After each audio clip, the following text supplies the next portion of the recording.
అందరికీ నమస్తే అండి. ఈరోజు మనం చపాతీకి పుల్కాకి ఉపయోగపడేటట్టు బంగాళదుంప గోరు చిక్కుడు, మనకి చిక్కుళ్ళు గుత్తు గుత్తులుగా ఉంటాయి కదండి, ఆ చిక్కుళ్ళు అండి తీసుకున్నాను. నేనేమో కప్పు చిక్కుడుకాయలు చిక్కేసి ఒక కప్పు తీసుకున్నాను.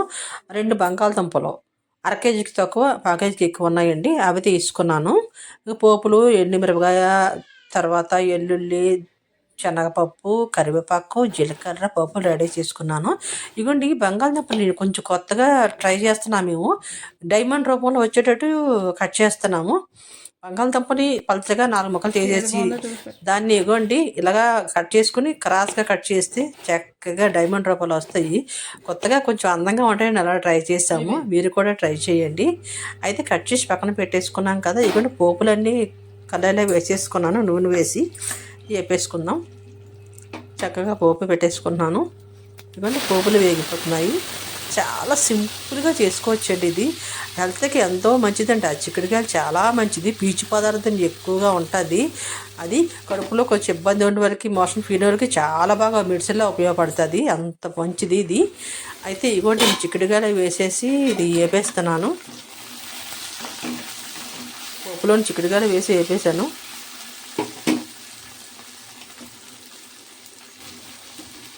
చిక్కుడుకాయలు ఒక 10 మినిట్స్ సిమ్లో వేగిన తర్వాత బంగాళదుంపలు వేయాలండి. ఎందుకంటే అవి లేటుగా వేగితాయి, ఇవి తొందరగా వేగిపోతాయి.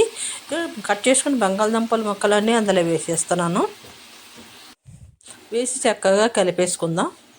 కొంచెం పసుపు వేసానండి.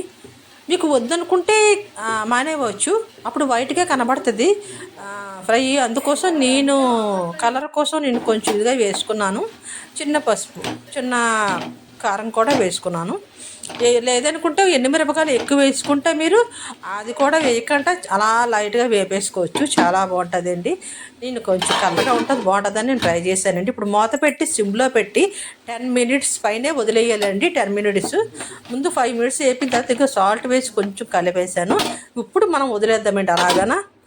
10 మినిట్స్ వదిలేద్దాం సిమ్లోని. అప్పుడు చక్కగా మెత్తగా ఎగిపోతాయండి.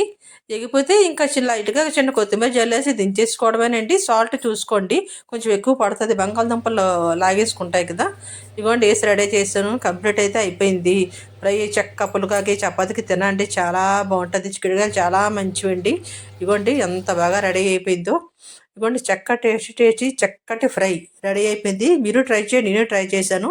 నా వీడియో చూసిన వాళ్ళందరూ ఒక్క లైక్ ప్లీజ్ చేయండి. చేయడం మానేస్తున్నారు, దయచేసి చెయ్యండి. నాకు సపోర్ట్ చేయండి, లైక్ చేయండి, షేర్ చేయండి, సపోర్ట్ చేయండి మర్చిపోకండి. అందరికీ ధన్యవాదాలు. థ్యాంక్ యూ వెరీ మచ్ అండి. నమస్తే అండి.